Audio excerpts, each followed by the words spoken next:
पिता परमेश्वर प्रभु यीशु मसीह के नाम से तेरे पास आकर तेरा धन्यवाद करते हैं इस समय के लिए, आज के दिन के लिए प्रभु जो तूने हमें दिया है। तेरा धन्यवाद करते हैं कि तू वचन से हमसे बातचीत करता है। और प्रभु जब इस समय हम तेरे वचन को पढ़ते हैं, सुनते हैं, समझते हैं, चाहते हैं कि तू प्रभु जी हर दिन हर समय हमारी अगुवाई कर। यीशु के नाम से मांगते हैं, आमीन। सुबह की बरकत यानी यीशु की बरकत प्रोग्राम में आप सबका एक बार फिर से स्वागत है। इन दिनों में हम लगातार होली कम्युनियन के बारे में अध्ययन कर रहे हैं और उसके बीच में जो एक और बात बहुत ज़रूरी थी उसको हमने कल देखा था और उसी बात को आज हम आगे बढ़ाएंगे।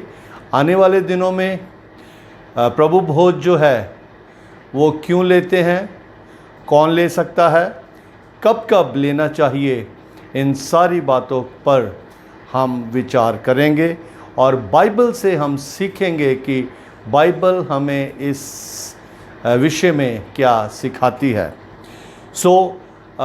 मुझे खेद है कि पिछले 2 इतवार में कुछ लोग लाइव जो है वो फेसबुक पे हम हुए थे नहीं देख पाए और हम कोशिश इस बार करेंगे कि जो लोग चाहते हैं कि हम उसको फेसबुक पे ना डालकर जूम पे उसको डालें, तो मेहरबानी से इस पूरे हफ्ते में आप हमें इन्फॉर्म कर सकते हैं ताकि हम उस प्रोग्राम को जूम पे डाल दें और आप सब लोग प्रभु के वचन का आनंद ले सकें। कल भी मैंने इस बात को बताया था कि जो इंग्लिश प्रोग्राम है वो बुधवार को और शुक्रवार को हमने रखे हैं, क्योंकि इतवार को बहुत ही ज़्यादा लोग व्यस्त होते हैं, अलग अलग प्रोग्राम्स होते हैं। बहुत लोगों के लिए प्रोग्राम को चूज़ करने में दिक्कत होती है, तो इसलिए हमने यही मुनासिब समझा कि हम संडे का जो दिन है उसकी बजाय हम बुधवार को, वेडनेसडे को हम इंग्लिश का प्रोग्राम भी देंगे। आज हम फिर से लूका की अंजील उसका 9 अध्याय और उसके 24 वचन से आगे पढ़ेंगे, क्योंकि कल हमने सिर्फ 23 वचन का ही अध्ययन किया था। यहाँ पे हम देखते हैं कि 24 वचन में प्रभु यीशु मसीह इस तरह से वार्न कर रहे हैं, चेतावनी दे रहे हैं, क्योंकि जो कोई अपना प्राण बचाना चाहेगा वह उसे खोएगा, परंतु जो कोई मेरे लिए अपना प्राण खोएगा वही उसे बचाएगा। हमारी कोई भी कोशिश जो है वो प्रभु की सहायता के बगैर कुछ भी फल ला नहीं सकती, क्योंकि यूहन्ना की अंजील में प्रभु यीशु मसीह ने कहा है कि तुम मुझसे अलग होकर कुछ भी नहीं कर सकते।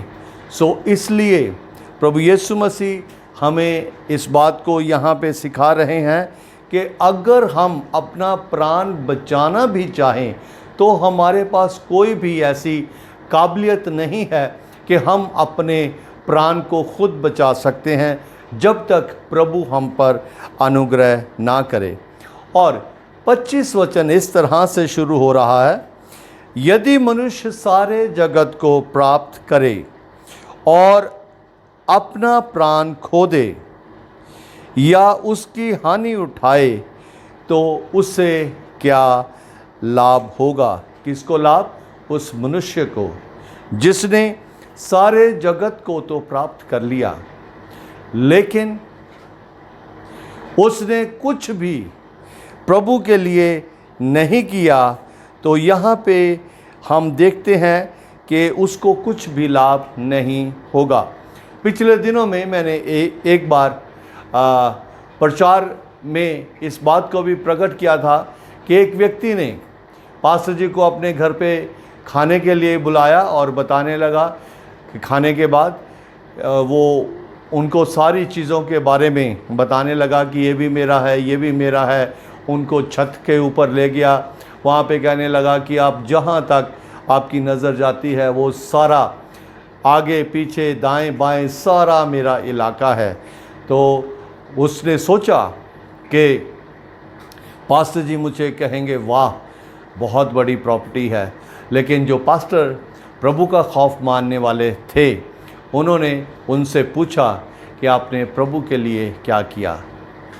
उस व्यक्ति को अफसोस हुआ ये सुनकर कि वो चाहता तो कुछ और था, लेकिन सुनने को ऐसा उत्तम जवाब मिला जिसके लिए वो परेशान होने लगा और विचार करने लगा कि इन सारी चीज़ों से बढ़कर मुझे प्रभु का कार्य करना चाहिए था। मटीरियलिस्टिक चीज़ों से प्रभु दुखी नहीं होता, वो चाहता है कि उसके लोगों के पास हर एक चीज़ हो, लेकिन अफसोस उस वक्त शुरू होता है जब इंसान उन चीज़ों को परमेश्वर से ज़्यादा महत्वता देनी शुरू कर देता है, तब परेशानी होती है और वो विनाश की ओर जाने लगता है। 26 वचन में ये लिखा है, जो कोई मुझसे और मेरी बातों से लज्जाएगा, मनुष्य का पुत्र भी जब अपनी और अपने पिता की और पवित्र स्वर्गदूतों की महिमा सहित आएगा तो उससे लज्जाएगा।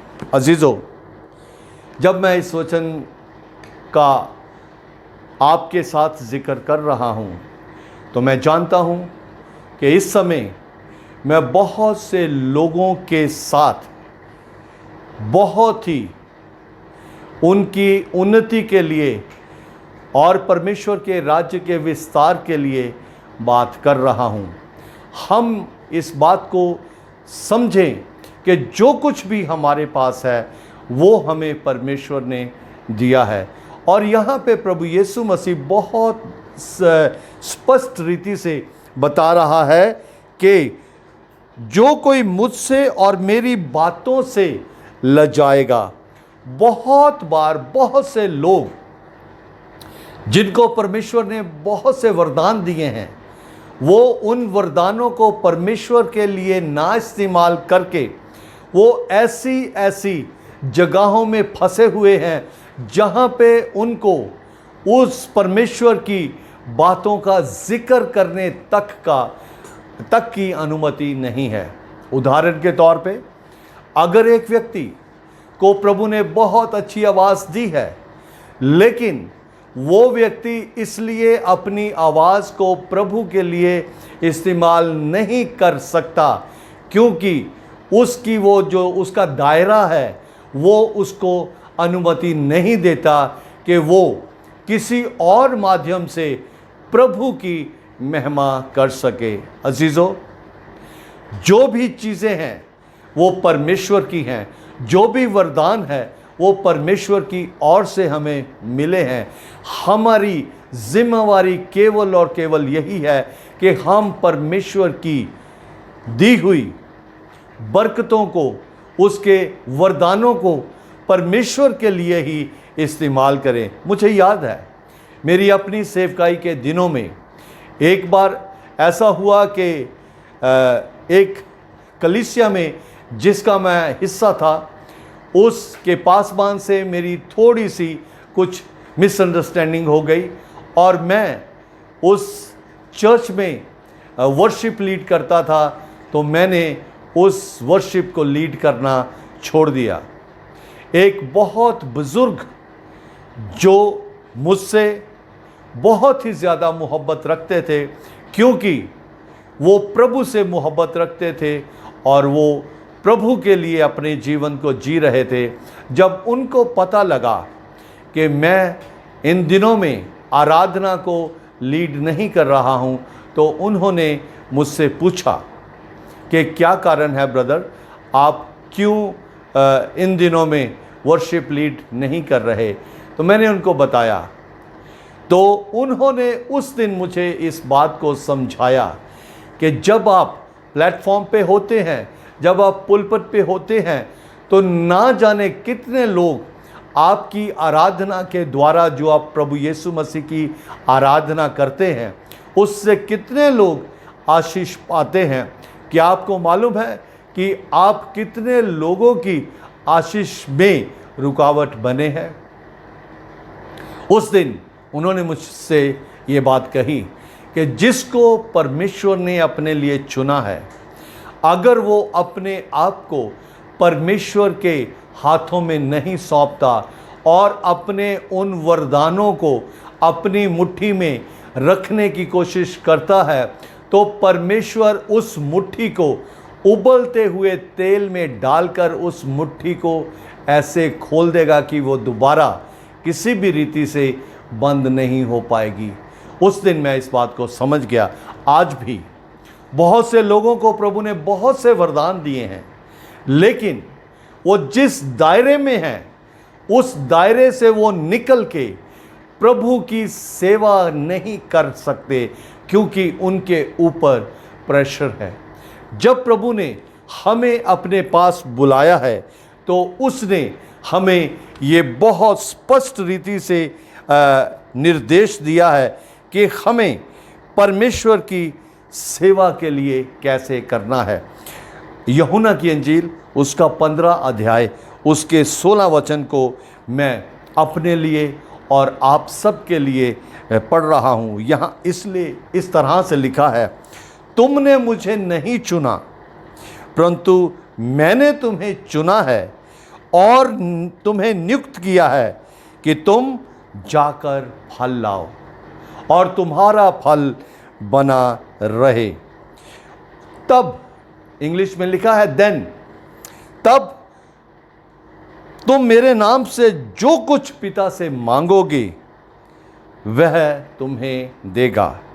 हमें परमेश्वर ने जो वरदान दिए हैं, उन वरदानों को देकर उसने हमें उन वरदानों को अपने कार्य के लिए इस्तेमाल करने के लिए चुना है, नियुक्त किया है। किसी को वरदान मिला है कि वो वर्शिप करे, किसी को वरदान मिला है कि जो कुछ उसके पास है उसके द्वारा प्रभु की महिमा करे। कुछ लोगों को वरदान मिला है कि वो परमेश्वर के कार्य करने वालों को उत्साहित करें। कुछ को वरदान मिला है कि वो जिस दायरे में है उसमें परमेश्वर की महिमा करें। अजीजों, जीवन एक बार मिला है, दोबारा जीवन नहीं मिलेगा। और जब हमें जो जीवन मिला हुआ है, मेरी और आपकी जिम्मेवारी है कि हम उस जीवन में जो कुछ परमेश्वर ने हमें दिया है उसको परमेश्वर के महिमा के लिए इस्तेमाल करें। यहाँ लिखा है कि मैंने तुम्हें नियुक्त किया है। क्यों नियुक्त किया है?